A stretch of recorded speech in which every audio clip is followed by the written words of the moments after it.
Steve, but he responded to one of my posts, and he said this. I know it's very hard to see it, but you guys will get a handout that you can see a little bit better after the session. But he's sitting here saying, hey, I've been telling agents in my office for the last year or so about Google Plus, and nobody is using it. I had 9 deals last year from Google Plus and organic searches and getting myself placed on Google Places, which is now Google My Business, but getting myself placed organically with Google. I had 9 deals that I wouldn't have had. So you need to be using Google Plus. So now they're kind of like, oh, okay. We're in the tell mode. We don't necessarily want the agents to be in workshop mode yet. They all want to jump in and go with you and follow along with you in the workshops. Don't let them do that. Explain to them that we're going to do tell, we're going to do show, and then that's when you guys are going to do the do. You're going to actually go hands-on at that point. Okay? And so some of the other things I like to share with them about Google. Google owns the world. We just happen to live in it. And if you don't believe me, how many Games of Thrones fans in here? Raise your hand. See, I figured there'd be more for a tech group. I figured the whole room would raise their hands. But maybe you know this. Google owns the world, we just happen to live in it. That's the Game of Thrones, King of Kings throne. They won the war. They lost the social media battle. They lost the social media battle to Facebook. So that's why when you say Google Plus, everybody goes, really? I thought that was dead. I thought it was gone. It's dead from a social media point of view. From an SEO point of view, it's very much live. They need to be using Google Plus for SEO. And so that's kind of the build-up. That's the tell. Kind of get them excited. Kind of get them interested. And then I try to throw maybe some fun things in here. Here's a little cartoon that somebody sent me in for my class in Minnesota. So here's baby Google Plus. Papa, why do they not love me? And Daddy Google, I do not know, little one, but it is of no concern. I will make them love you. That's why you need to be using Google Plus. Would you guys agree that it's important at this point? Right, so now they're kind of excited, kind of interested in it. And so now what we do is I go through the show mode. And the show mode is me walking them through. Here's how we set it up. Here's how easy it can be to set this up. Now, one little giveaway for you guys. To do your banners, to do your headers at the top, there's a great website called Canva. Many of you probably know about it, but canva.com. It's like Canvas without the S. canva.com.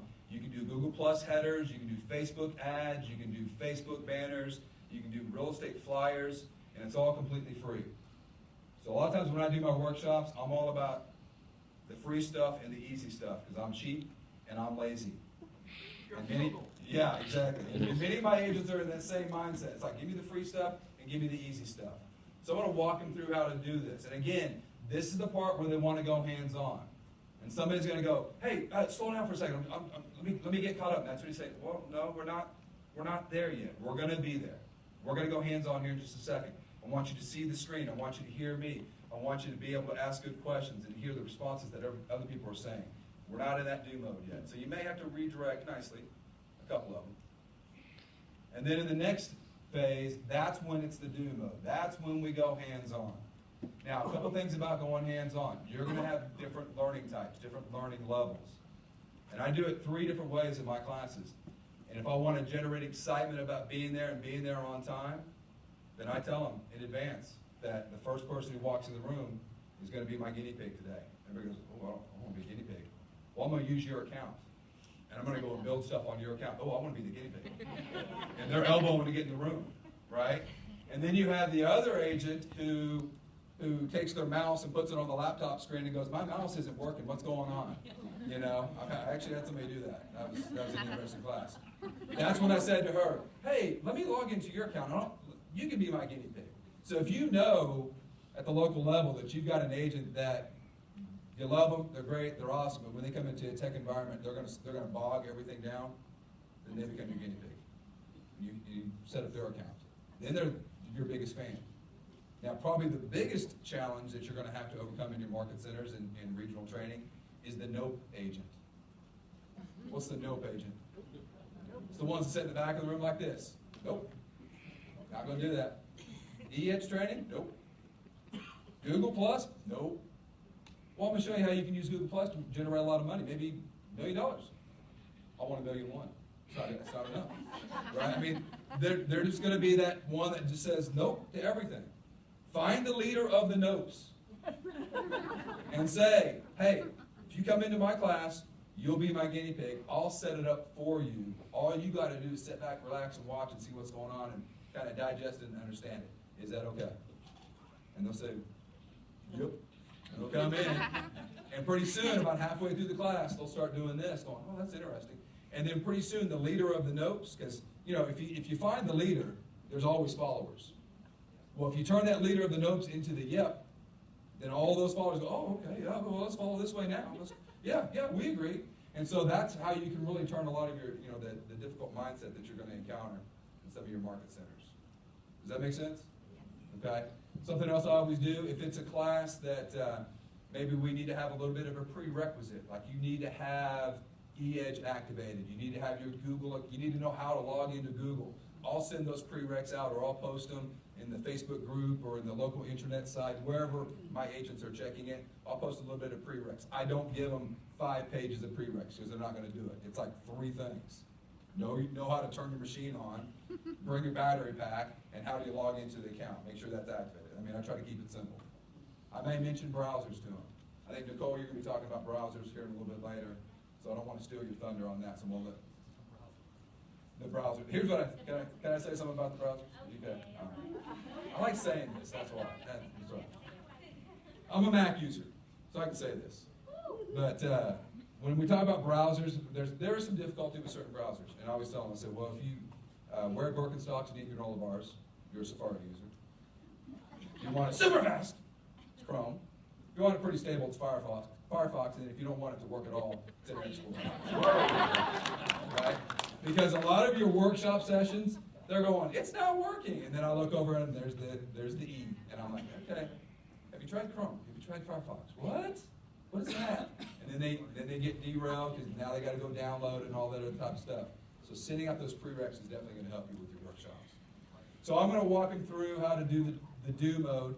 And a lot of times with my workshops, it's not tell, show, do, and then we're done. It's tell, show, do, show, do, show, do, show, do. It's many workshops throughout the day. So I'm going to bring them in, I'm going to bring them back out. Keeps the energy up, keeps them excited. You kind of have to manage it a little bit. You have to make sure that they know that they're back into the show mode, then they're jumping back into do mode, but it's going to make your workshops go much smoother. And a lot of feedback that I get on my sessions is, oh my gosh, love the workshops, that's great, that's awesome, because I was able to get things done right there in class. Are you guys seeing the same thing when you do your workshops? They love them, so let's make it better, okay? Now, one of the benefits, and so this is me doing tell, show, do, and then back into show, and into the do. And some of you may know this about Google+, but if you go in and you set up your Google+ account, it's very easy for you to go and add people to your circles. And you should be adding people to your circles. And then they get into the whole discussion of, well, what should I call the circle? Are they going to see the name of that circle? They can call that circle anything that they want. The other agent is, or the other person is not going to see the name of that circle. They're going to see that they've been added to a circle. They can be added to the awesome circle, and they'll never know. They can be added to the bonehead group circle, and they'll never know that either. So put them in whatever group that you want to put them in. And the easy thing about Google, when you get an email coming in through your KW account, through Gmail, whatever the case may be, a lot of times you're going to see a box on the right-hand side with their name and an option that says add to circles. How many of you have seen that before? How many of you add people to your circles? Everybody should be doing it, because here's why Google Plus is so important. It's not social media, it's SEO. And when I add you and you and you and you and everybody else in this room to my circle, and then I start to post on Google Plus, it affects your search results. So if I have a potential buyer, Brock, I just got an inquiry from Brock. I go in and I add him to a circle. Buyer, seller, I actually added him to Keller Williams. But if I add him to a circle and then I start to post on Dallas real estate listings, Dallas information, anything like that, and I'm using my eEdge site to do those postings, I'm running a search and then taking that and putting it over on Google+, maybe I'm using Market Insider, maybe I'm using whatever, but I'm talking about Dallas real estate. What happens is whenever he starts to go and search for Dallas real estate, he starts to see a lot of my Google Plus postings. Prime example, screenshot right here.